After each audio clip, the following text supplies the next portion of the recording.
So it's a money making Monday morning, the 18th day in the month of May 2026, a little after 7 a.m. Folks, good morning and welcome to the WoezorTV Breakfast Cafe right here on yours truly, WoezorTV. My name is Randy Ahaji. This is where we serve you the best of breakfast, and it's been raining. Throughout the night, and this morning, part of the country is still experiencing some showers. It is our responsibility this morning to spice your morning up with some hot breakfast. I don't know what you want, but our menu list has a lot of things for you. Maybe from cocoa to kenke to amo. Yeah, amo with a 30 minutes early morning will be enough to start your morning. But however you want it, we'll serve you just as you rightly want it as well. So I believe you also had a very good weekend, restful for others, eventful for some others as well. But we are back to give you the conversation that you want. Over the weekend, it has been very rife on the table. The issues about Ghana exiting the IMF program. Hooray! Good news, but a lot of questions to ask. On to what are we now? How sustainable can we get with the gains made so far? Looking at where we came from and where we have gotten to. I mean, it's good news. We need to applaud the heads, the leaders of the economy. Ato Forcing is forcing. You can also talk about Governor Siema and then the big man himself, the president, who is leading this particular team. So we are out of the IMF program. But are we likely to go back after 2 or 3 years? That's a big question we should be asking. What do we do to ensure that we correct the wrongs? It's a conversation we should be having this morning. Hopefully, we get some good guests to join us this morning for that in-depth analysis of the issues on the exit from the IMF program. And then the new one that we are signed on to, what does that really mean? It's a conversation we should have as well. Also, the president is out of the country, far away in Geneva. This morning, we'll cross over to that side for us to pick or bring you live updates on what the president is doing in Geneva as well. He will address the meeting there, and also we will carry it live here on WoezorTV for Ghanaians to also understand what's happening outside the shores of Ghana. So brace up for that interesting conversation on the IMF and also the president's speech that will be delivered this morning. We have another interview coming up as well later. From lands to landfill to land side is a conversation we should be having this morning.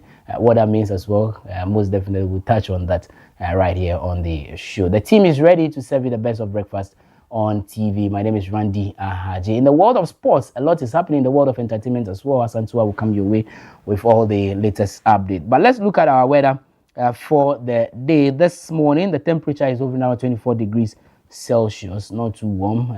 It's windy out there as well. It's expected to rise to 31 degrees Celsius later in the day, 1 p.m. thereabout. So please be aware of that. Wear some light clothes as you step out.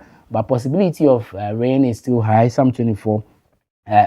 Hopefully, we'll experience some rain showers later in the day. But as you always know, you need to go out there with some umbrella in your bag, or just get some raincoats whilst you step out of the house. And for those who may not necessarily have much to do in town, we advise that stick and stay at home. All you need to do is just turn your TV to WoezorTV and enjoy all the quality content that we've got for you. Get food beside you, then you enjoy whilst you work as well from home. No need rushing out of the house and enter into the rain. So that's how the weather will look like. And every morning we admonish our drivers and caution them on how they obey the rules and regulations governing our roads. Over the weekend as well, we saw some footages involving that particular vehicle. Again, it seems the menace is just getting out of hand this time around. We keep talking about the drivers being very reckless on the roads. The drivers just very reckless on the road. Fortunately, they arrested that particular guy who did that mess up I think 2 weeks ago. He's been arrested. But another video surfaced last week where similar issue. Police munchi omula se munchi omua mufa krante ma omu let them weed from Sawam to where? Yeah, they should weed from Sawam all the way to Kumasi. It should be both sides of the road. But of course, it's a serious conversation that I think that going forward it should be having. What role is the National Road Safety playing, the DVLA? After that particular directive was given out, what next? Are we just sitting aloof and watching people die? I mean, from some of these avoidable accidents? It's something we should look at. I think on the stretch to Sogakofe or the Plau Road, a similar thing happened over the weekend as well. So please, drivers, we beg you, as it is raining, we beg you, be very careful. Break no ebet me pie. You go fit break, you go fit tear. So please, take care. The lives of innocent 15, 16 people are in your hands. You know, so please be very careful as you step out this morning, driving to your destination as well. And that is it for our admonition for the drivers this morning. What do we have for motivation this morning? If we can quickly take a look at our motivation for the day. But as always, we tell you, please remain positive in whatever you do. Remember to keep your heart clean, your mind clean from evil, and ensure you continue to work hard.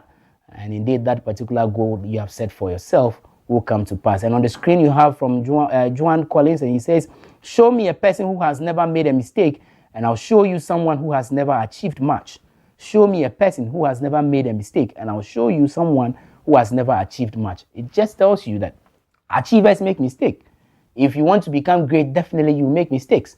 The big men, the rich men, the successful men in society, they've all made mistakes. They've made mistake 1, 2, 3, 4, 5. Michael Jordan will tell you he's missed so many chances playing basketball, you know, but he's one of the successful basketball players we have in the world. You know, when you go to NBA, Lionel Messi missed a lot of chances in the world of football, but he's one of the successful players when you talk about football. Cristiano Ronaldo on the other side. When you come to entertainment, there are a lot of artists that you can mention. They've made lots of mistakes, but of course, as achievers, that did not weigh them down. They rather picked themselves up from that mistake and corrected them. That's how come they are where they are today. So forget it. Mistakes are allowed. Mistakes are bound to happen. But the most important thing is that when that mistake happens, you rewrite the mistakes. Rewrite the wrongs of yesterday. And definitely that's what Joan Collins is telling us. Remember to be an achiever and feel free to make a mistake, but correct them as well. Welcome to the WoezorTV Breakfast Cafe. We take a breather. There is more after the break.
Embarrassed.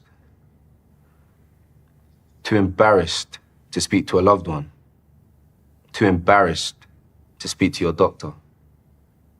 Too embarrassed. When in our lifetime, 1 in 4 black men will be diagnosed with prostate cancer. 1 in 12 black men will die from prostate cancer. Let me repeat that. 1 in 4 black men will be diagnosed with prostate cancer. 1 in 12 black men will die from prostate cancer disease. 1 in 12. That could be your dad, even your older brother, uncle, or grandfather. You need to make sure they are not embarrassed to speak to you or their doctor about it. Hey, Dad, have you had your prostate checked out? See?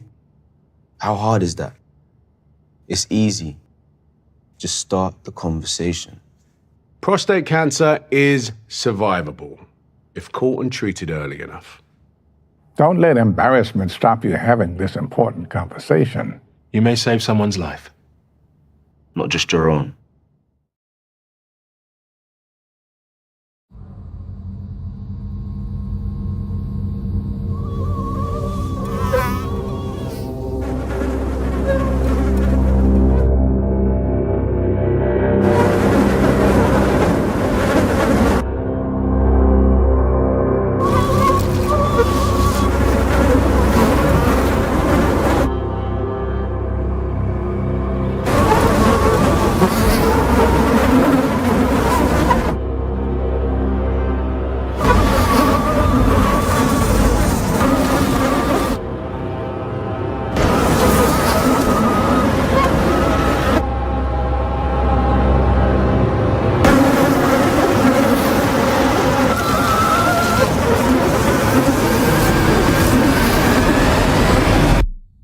Or we can be the generation that ends it for good.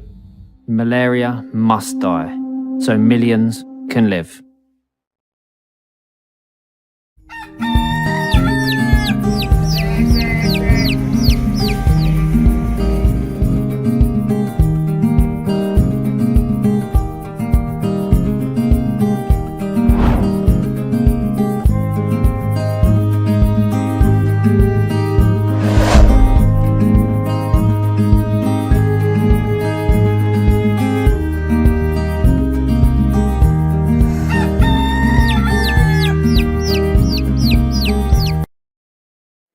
Well, not too long ago,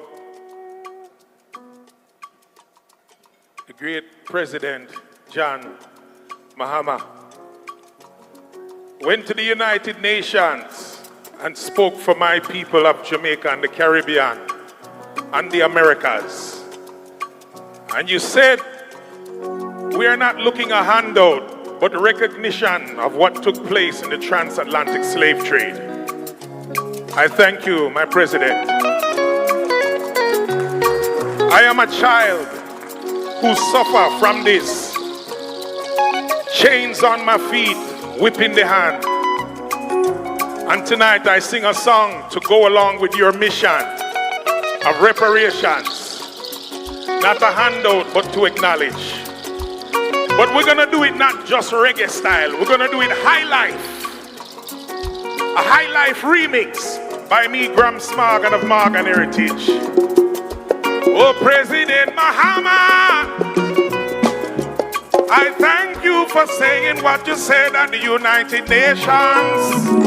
Woyo, reparations, justice must come.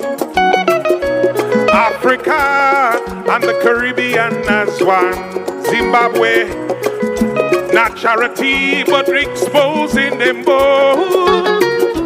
Now a new day of justice is born. Hello, across the ocean, torn from the land. Whip in the hand. But Jah light carried us through the storms. Now a new day of justice is born. Reparations, justice must come, yeah. Africa and the Caribbean as one. Not charity, but exposing them both. Now a new day of justice is born. Reparations, justice must come. Africa and the Caribbean as one. Not charity, but exposing them both. Now a new day of justice is born. Africa crying out loud. Now Now a new day of justice is born. Mahama, I give you strength. From Ghana to Zimbabwe, we thank you for holding the way. We say, Mahama, justice must come. Africa and the Caribbean as one. I say from Jamaica right to Accra. Now a new day of justice is born. Play it low. Across the ocean, I was torn from the land. There was chains on my feet, whip in the hand. But Jah light carried us through the storms. Now a new day of justice is born. Mahama, Africa, and the Caribbean as one. Now a new day of justice is born. Papa Mahama, Africa is crying out. Now a new day of justice is born. I love you. Much love from Jamaica. Ooh yeah. We say Mahama, justice must come. Now a new day of justice is born. We say Mahama, justice must come. All right, so welcome back. Thank you for still staying with us right here on WoezorTV. This is the WoezorTV Breakfast Cafe. The team is set. Let me just introduce them quickly. Now is sitting far to my right. Now, good morning. Good morning. Yesterday celebrated your birthday. How did you go? It was okay. Okay. Happy birthday to you anyway. Thank you. You didn't do the jollof as promised, but it's okay. I told you I was going to do jollof for my birthday. Yeah, probably you forgot. It's okay. It's fine to forget. Wait. Why are you looking at me like that? Did I tell you I was going to cook jollof for It's my fine birthday? to forget. I mean, like I said, it's okay to forget. Oh, but okay, you have fed people. You want jollof and what? Goat. Goat. Are you going to bring the goat to have going for the goat? Is it my birthday? No, change it. It's the birthday for me. Change it. I can't trust myself with the goats. And use ram, agbo. No, you know why I'm saying that? Why? But is it that by the time I cook the jollof, there will be no goat for people to use to eat the food? Oh, but you alone, you can't eat a whole goat, full goat. Why should I buy a full goat? Oh, but how are you going to buy the goat? I'll Kilo? go to the abattoir. So Tell them that I want half. Oh no, buy full goat. Full goats, goat, why? you can get full goat at 1,008. Have I given birth to 10 children? But it's your birthday. You know, see how people they celebrate their birthdays. So I have to buy full goat. People are wearing white. No, it's okay. White beard and white hair. Your birthday should be a time for reflection, like. Okay. If your resolutions is not matching with, like, how they say in geography, actual distance on the map is not matching with the actual distance on the ground, then you know that you have a problem. It's okay to celebrate. Okay. But you see, in that moment of reflection, if you realize that the things you are planning for yourself at that particular age is not in sync with whatever is going on in your life at that point, then know that there's a problem. Okay. You pause on the celebration first. But if you're able to achieve all those things, you'll be able to celebrate. Okay. Yeah. It's okay. If we can ever achieve all the things we set ourselves to, and then actually get time to celebrate. God Christ has not achieved all that he has set for himself yet. Which one has he not achieved? Why is Satan still alive disturbing us? Satan, has he been able to destroy Satan? No, he's our bad brother. So that's what I'm saying. God has not even achieved all that he wants to achieve. Satan there. Like, so humans, we can't achieve he's just everything. the bad son. So take him out. To where? Take him out. He's not the one doing us like this. You can't kill your own two like that. System. Then stop worrying us. Then if we go kill him. If the person will create an office, kill him, we go kill him. Oh, he will deal with him. And over 2,000 years, please stop it. 2,000 years. That's what I'm saying. You can't get everything right. Well, you can't get 100. Even God himself is unable to get. Forgive me, Osofu. Forgive me. But Karim is here. Charlie, this morning, you know the mood. The mood, there no be laughing mood. No be laughing mood, man. Now make her laugh. It will be. It will be. If I be finished. It will be, KK. It be finished. Charlie, how are you? You are looking good. Thank you, my brother. Yeah. It's a Monday. Yeah. You know, it's my mother and my favorite sister's birthday week. Okay. Yeah. So Clark it. yeah, Clark it. Clark it. Yeah. You don't have a baby in your life, right? So I'm in the mood. You know, it's an exciting week, and of course next week is Eid al-Adha. Yeah. That is when we'll be slaughtering our cows. Karim, you know the other day you said you and would our sheep. You would give us the location to your house. Me. You never did. Oh, you can follow me to Tamale. You are going to Tamale, Yes, really? yes. This Eid I'll be in Tamale live and colored. Really? Yeah. This whole Accra, it's not enough. For the last 10 years, I've not celebrated Eid in Tamale. Okay. Yeah, so this year I've decided I have to go home. Right. And celebrate Eid with the family. So I'll be in Tamale for the Intil Penentry Namne dia. And the Faka, ni share Tamale. Faka. And I will for you Munswa. That would be better. And I do for you Mushin. Na you share Tamale near the Eid and said there's a fata. Come. Yeah, but I mean it's been an amazing weekend. Very calm one. Fortunately for me, I didn't have to do much this weekend. Yeah, it was very relaxing.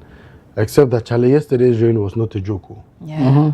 Yeah. The rain fall and kasa. It wasn't a joke. We're told that there are likely to be some more showers today as well. And so just as Randy intimated, if it's not necessary, don't go out. You understand? Don't go out. Just stay at home. Enjoy the confines of your home, especially if you live in a neighborhood that is susceptible to flooding. Yeah, just stay at home. Dean Boko. But the only thing is that so far I don't think we've heard of any, distractions from this rain. Yeah. So I want to believe it's as a result of the demolitions that have been done quite recently. But we're hoping that, of course, it remains the same, that nobody's house has to flood. But of course, if you're also watching us this morning and you're looking for a place to rent, this is the time. This morning like this, is a good time for you to call the agent and say, Charlie, I am ready. I'll make ready. Let's go and see the place. So you'd be able to ascertain whether where the agent is showing you is the right place to stay or not.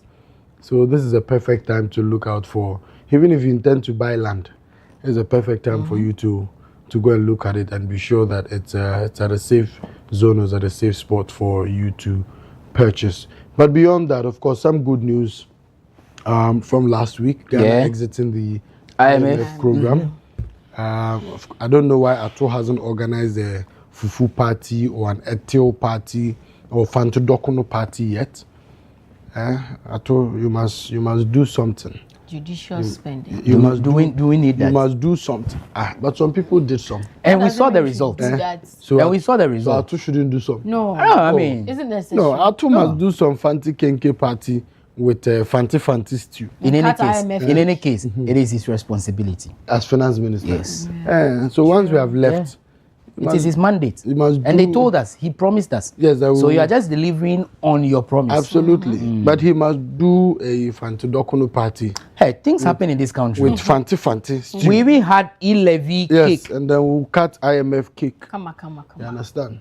Then we can get our Dagati brothers and sisters to brew some IMF pito for us. And then the other one. We'll wash it down. And Yakobo. Yakobo, we'll add Yakobo. Then we'll wash it. You know Joseph? Yes. If you know Joseph, you should know Yakobo. Yakobo is the ever version of Jacob. Yakubu. Yeah, so No, okay. I know Brother Charles. I know Brother Joseph. So But Brother Yakubu. Go online. Yakubu. Yakubu. Manage. You don't know Yakubu? No, Manage. No. Yakubu. Manage. You feel it like you want to die. But you will not die. Manage. You don't know Yakubu? No. That's what we're telling you. Go online. Look for Yakubu. We'll look for Yakubu. Manage. Not that one. Oh my but God. I think, Karim, it's good. We're having this conversation, and I think we should. Hopefully, we should have Dr. Tio Achampon and a few others to join us. Dr. Peter Tekbe to also join us this morning for that conversation. But whilst we are at it, we can start having a bite on it. I mean, we've seen this before. The concern many people are raising is that, yes, even in 2016, 2017, when we were supposed to even exit the last, the last one before this, we saw the extension where the then government extended it. So I see it somewhere in 2019 or so there. But then we had to go back again in 2022. Absolutely. For all kinds of reasons. Mismanagement, spending anyhow, and all of that. Corruption, especially, has taken a lot from us. The question we raise, or people are raising, is what must we do to ensure that, one, we sustain the gains made so far, two, ensure that we don't go back to the IMF, knowing so well that there are a lot of conditionalities attached to it anytime we go. Karim. All right, Randy, you know, for one, I'm someone who would always, lament about how governments, have come and gone, and how all of the governments that have come and gone have in one way or the other failed the forebears of not just the Ghana, but of course of the African continent. You see, when they were fighting for freedom, they were not just fighting for political freedom, but they were eventually also fighting for economic freedom. And that meant that we're looking forward to a time where we do not have to attach everything that has to do with us economically to the West or to the former colonialists, like we are seeing in today's world. Of course, no country is an island on its own, and so in one way or the other, you may need to, as it were, engage or interact with our counterparts from the West or from Europe or from Americas, from the Asias and what have you. But I think that African governments must do better. I don't want to tie this solely to Ghana. I think that African governments in general must do better. See, the only way we would run away from going to the IMF, or the only way we'll prevent ourselves from going to the IMF, is if we stop a number of things, and we know those things. One, our spending, like Atu is doing today. I don't want to believe that it was as a result of the IMF program. That is why, a lot of focus on prudent spending or essential spending has been put in place. But if we're able to focus solely on what is necessary and what is needed, I'm sure that we'll be saving a lot of money as a country and be pushing those monies into sectors that indeed truly need them. It's like a household. You don't go buying things you do not need in the house and expect that you'd have money to save. No, of course you will not. Because what is going to happen is that in the long run, you're going to have a house filled with things you do not need, and that's also going to push you into spending for more storage for these items, or perhaps even push you into saying that I need a bigger house. And you end up spending more money on a bigger house, which in actual sense you do not need. And a bigger house comes with more maintenance. And so what we need to do as a people is to ensure that our spending is prudent and we spend only on priority sectors or priority areas. Spend only on things that we need. That is number one. Number two, I think also that we must find a way to nip corruption in the bud. It's a conversation we've constantly had and we've always talked about it and we keep talking about it. But then what steps really are we taking? And so we must nip corruption in the bud. If you listen to the oral report, or if you read the oral report when the NDC won election and that report was submitted, the amount of money that we are told to have lost through corruption alone, Randy, and this is just corruption that people, came to report, okay? The amount of money that we lost through that corruption alone was way more than the 3 billion we went to take from the IMF. I don't know if you're getting my point. Yeah. Was way more than the 3 billion that we went to take from the IMF. If you take a look at the Auditor General's report statements that have come year on year on year on year, the amount of monies that we lose from corruption, way more than the 3 billion we went to take from the IMF. So you ask yourself, really, as a people, why must we continue to go to institutions like the IMF or the Bretton Woods institution like the World Bank? Okay, if you're a student of history or a student of international relations, you understand that these institutions are set up as profit-making institutions. They are not charity institutions. They are not necessarily institutions that have, us at heart. They are there for their profit gains. They are there for their own gains. But every now and then, we keep sending ourselves back to these institutions to go and beg for peanuts like 3 billion. When in actual sense, there are people stealing and looting way more than we go to the IMF and the World Bank and these other Bretton Woods institutions for. So I think really that as a country, and we must continue on that track. Yes, they have come in, they've put in some fiscal measures and all of that. We must continue on that track. Ultimately, I think what we need to do is to start looking for local solutions to our challenges. We cannot continue copying hook, line, and sinker, whatever it is that these Western countries do. Yeah. But what local solutions can we use to solve our problems? A typical example of one of those local solutions is what we have taken steps to do now, and that is to take charge of our mineral resources. Yeah. Yeah. Hate it or like it, it is one of the best decisions that any government would ever make.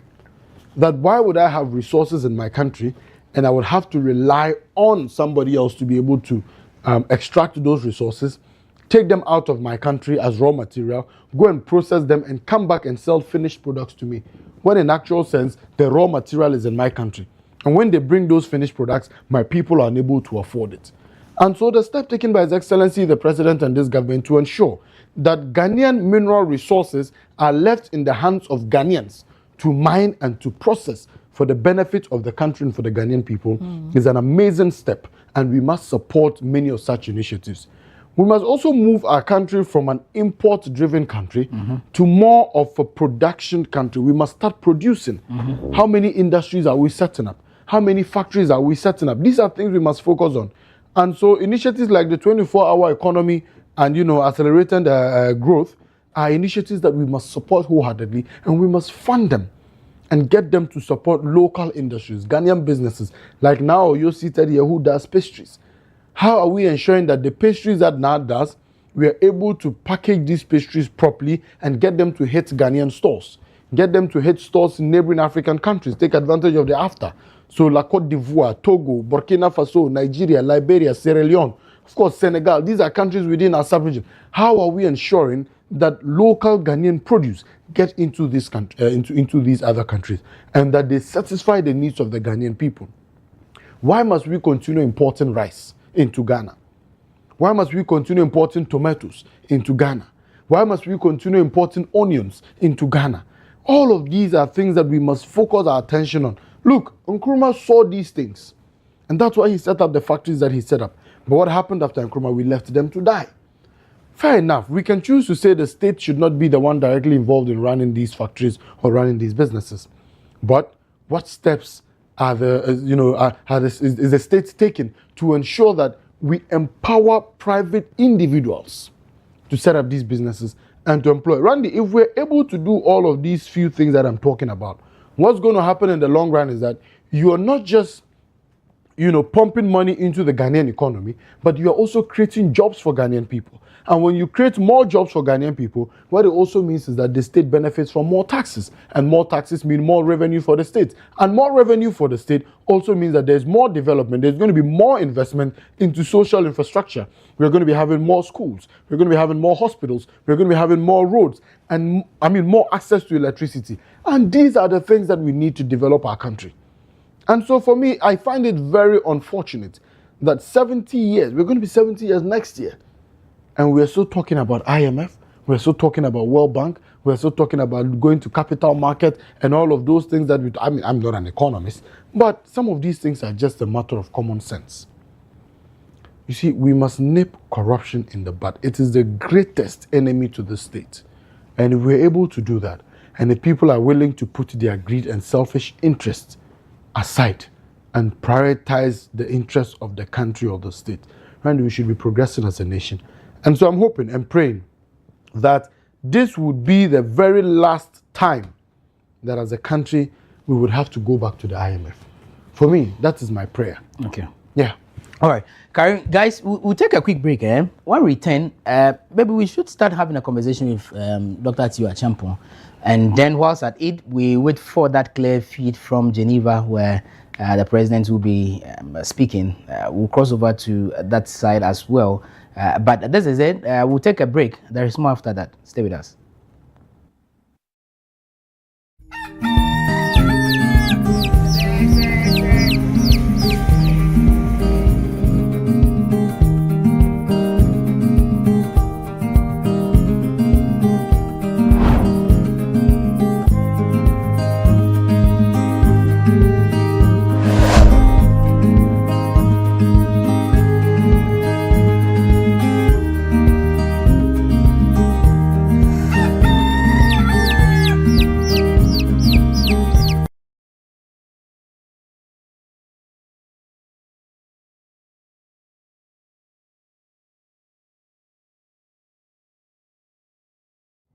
Embarrassed. Too embarrassed to speak to a loved one. Too embarrassed to speak to your doctor. Too embarrassed. When in our lifetime, 1 in 4 black men will be diagnosed with prostate cancer. 1 in 12 black men will die from prostate cancer. Let me repeat that. 1 in 4 black men will be diagnosed with prostate cancer. 1 in 12 black men will die from prostate cancer disease. 1 in 12. That could be your dad, even your older brother, uncle, or grandfather. You need to make sure they are not embarrassed to speak to you or their doctor about it. Hey, Dad, have you had your prostate checked out? See? How hard is that? It's easy. Just start the conversation. Prostate cancer is survivable if caught and treated early enough. Don't let embarrassment stop you having this important conversation. You may save someone's life. Not just your own.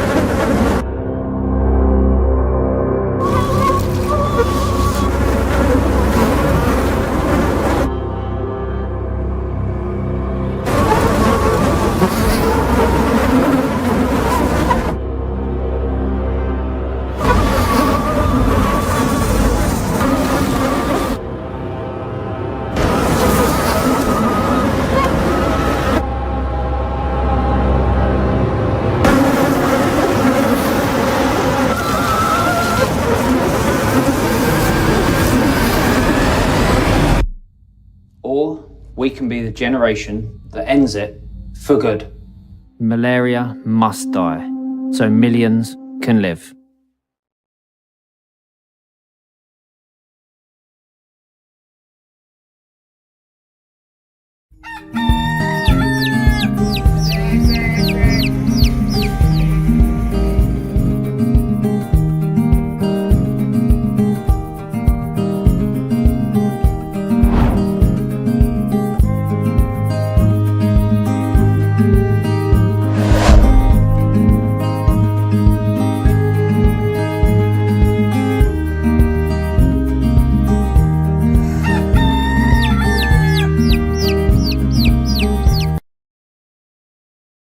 Keseo Atuforsen, speaking at a press briefing in Accra, said government's fiscal reforms, expenditure controls, and debt restructuring efforts have restored macroeconomic stability, reduced inflation, and strengthened the cedi, leading to the successful completion of the program. The government of Ghana announces the successful conclusion of its extended credit facility financial bailout program with the International Monetary Fund, the IMF. This milestone represents the restoration of macroeconomic stability and debt sustainability. Following the derailment of the IMF program as at end 2024, the government of President Mahama acted decisively to bring the program back on track and to recalibrate it by implementing a front-loaded fiscal consolidation, bold expenditure rationalization, and strong structural reforms. Government is now transitioned to a 3-year policy coordination instrument, PCI, a non-financing IMF arrangement focused on reforms, policy discipline, and investor confidence. The IMF say the new framework is designed to sustain economic gains and help Ghana avoid future bailout cycles. We have reached staff level agreement. All right, so welcome back. Many thanks for still staying with us right here on WoezorTV. Remember, this is the WoezorTV Breakfast Cafe, and this morning, as I told you, we're having a very important conversation. It is a morning that we should be celebrating as Ghanaians, but is that it? We understand we have successfully exited the IMF program, but onto a different one, that is the PCI. What does that mean to a layman? What are some of the conditionalities? What must we do as Ghanaians, and what must we do as handlers of the economy to ensure that we don't go back to the yes, we have to. I mean, our economy was described as a junk status. We had to go back to the IMF. We had to go into the international market and all of that. What really are the details of this PCI? It's a conversation that we should be having. But also don't forget that later when we have the clear feed from Geneva, we'll be crossing over for the president's speech. Joining us in studio is Dr. Theo Achampon. He is here with us. I mean, once his name pops up, you know, it is purely on economics as well. Doc, good morning. Pleasure. Good morning. Good to have you. Finally, you are in studio. first time here, and I'm happy to be here. Very well. Doc, let's quickly get into the conversation. First of all, how will you describe this whole IMF-Ghana relationship? The program we have just exited from, how will you describe it? Yeah, so you know, we've had a topsy-turvy relationship with the fund. You can go all the way back to 1966 when we had the first fund program. Not now. No, it's not now. We've been there 17 times. In fact, the 18th one, that was the first one Nkrumah wanted to sign but did not. And then after his overthrow in May of '66, we went in for the first fund program. Okay. I think with the exception of President Champon, General Ike Champon, almost every administration has gone to the fund for one form of program or the other. Okay. The problem is that we actually go there in crisis. So what I mean by that, often the economy has been buffeted by some of these external shocks, but also the internal, call it mismanagement, and other related issues, to the point that when sometimes we should have gone earlier, we did not go. So you go there in an ambulance, and when you go in an ambulance, in an ICU, they have to stabilize you first. Then after stabilization, they move you to a recovery ward. The recovery ward, eventually they move you to the main ward, and then they may discharge you and tell you that, okay, you need to take this medicine 3 times a day, and then eventually you become better. Is that where the conditionalities come in? So that is where some of the reforms and the conditionalities and the things that you have to do has been. So if you go back to the last but one program, in the 16 program, the one we exited in 2019, 18, and we extended it by a year to 2019. We were supposed to end it in 2018. In 2018, and then it was extended. And then some people in civil society, other commentators were like, it's not time to fully leave yet, but we could actually transition to some other instrument that allows you not to, they don't give you money, but they will still be around just to give that market assurance or comfort. We didn't do that. Then the pandemic happened, and we spent, I have argued that we even overspent during the pandemic, and we ended up in 2021. The signs were there, and again, some of us, you know, did indicate that they should be going to the fund for some support one way or the other. That didn't happen. Come 22, early 22, again, the warning signs were there, and then in between, you recall the famous, we won't go to the IMF today or tomorrow, and then all of that. So fast forward, we ended up again delaying and going to the IMF again in an emergency situation. At one point, the country's reserves were just down to 2 weeks of import cover. Right? And that was so bad. It was that bad. But look, it was too short to go back to the IMF, because if we ended this in 2018, extended it in 2019, then in 2021, 2022, we're already back. Because what we should have done, the fundamentals and what you need to do to fix it, we did not do. Right? So if you go back to what the fund said in May of 23, when they released the report, they said that the Ghana had pre-existing fiscal vulnerabilities. Right? I have even said we had fiscal diabetes. What I mean by that is that, again, in the pandemic, they said that those that had diabetes and other ailments, you're likely, if you contract the virus, right? COVID, then you probably die, isn't it? Right? So what happened really for us is that because of the underlying fiscal indiscipline, right? The borrowing, the spending, and not really seeing much in terms of the outcomes. At every point in the last, between 2018, 19, even coming into 20 thereabout, we had been doing on average $3 billion every year from the Eurobond market, right? And that is what we used to support our reserves, and then some for developmental rights spending. At some point, the system has to give, right? Especially when you came into a pandemic where we were promising to spend, and the deficit was going to be less than 5% of GDP, right? And then when the end of year came, going into 21, we actually had almost doubled that.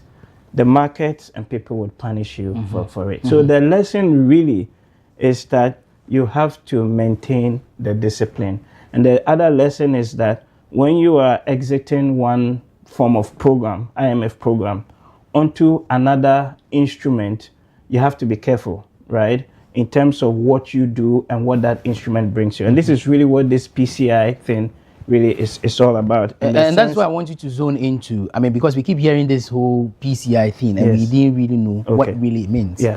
Yeah, so the IMF has various instruments that they use to help countries. Some of which comes with money, others that doesn't come with money.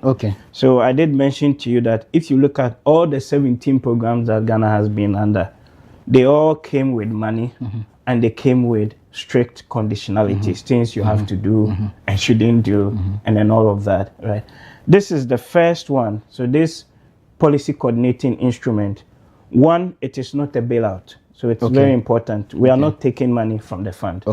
Number two, it is a technical assistance. So it is not a fund program, right? Where you have gone and say, okay, do ABC. If you don't do, won't give you money. Right? They're actually coming in to help us. And then also the things that we have to do, which I'll talk about in a moment, are things that we've actually designed internally ourselves. For example, what you need to do on the state-owned enterprises, right? Consistently, you can go and look at the 2026 budget.